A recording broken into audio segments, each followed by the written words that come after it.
We held our proms last year. Of course, we were all kind of coming back from pandemic and everything, so we had a couple of slow years where we moved everything online. But last year we held our first Music for Youth proms since lockdown. It went really, really well. The Royal Albert Hall is an amazing venue. It's an incredible opportunity for young musicians to be on that stage where the most famous musicians have played. Why for you is it so important that young people are participating in music? I think we all saw during the pandemic how important music was. It's important for our social life, recreation, personal, spiritual, whatever it happens to be. Music is one thing that unites us and helps to helps us with life in general, with every aspect. And I think particularly a lot of the young people that we work with and we know, it supports with mental health and well-being, and just helps you understand the world around you. I mean, for me, it was an absolute lifeline when I was a young person. You've touched on it there about the pandemic. Obviously, you've been in touch with a lot of young musicians throughout this period. Now we're coming out the other side.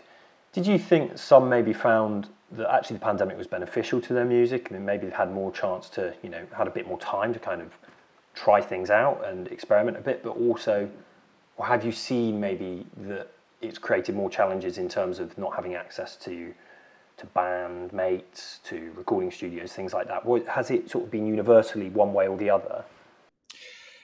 It probably all the things you just said. It was a way to get through the pandemic. We need to remember that young people were being told they couldn't sing.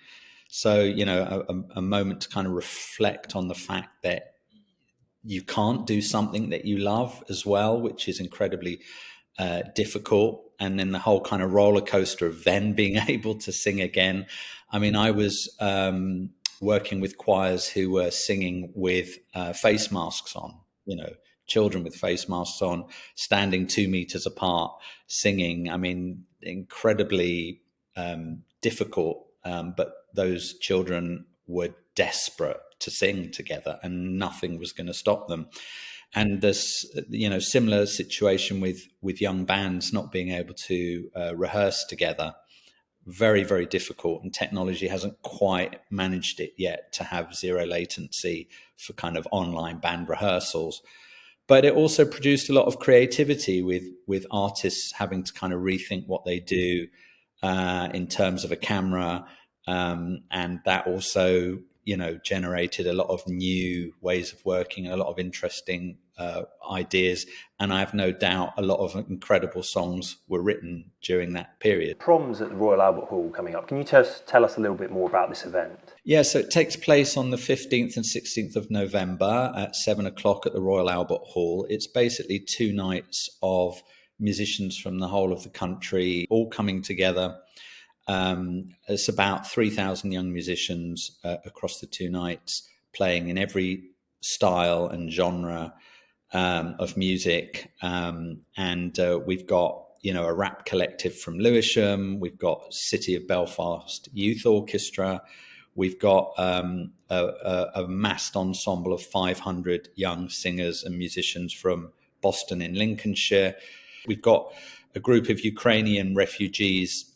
In fact, the Ukrainian refugee ensemble, who, of course, have overcome incredible problems to even get to be here.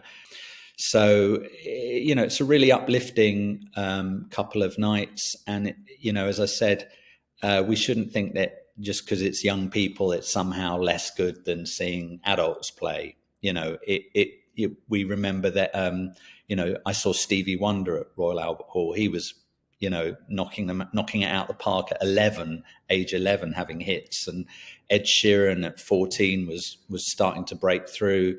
Kate Bush was writing incredible songs at, 15, 16. Beyonce was signed at 19.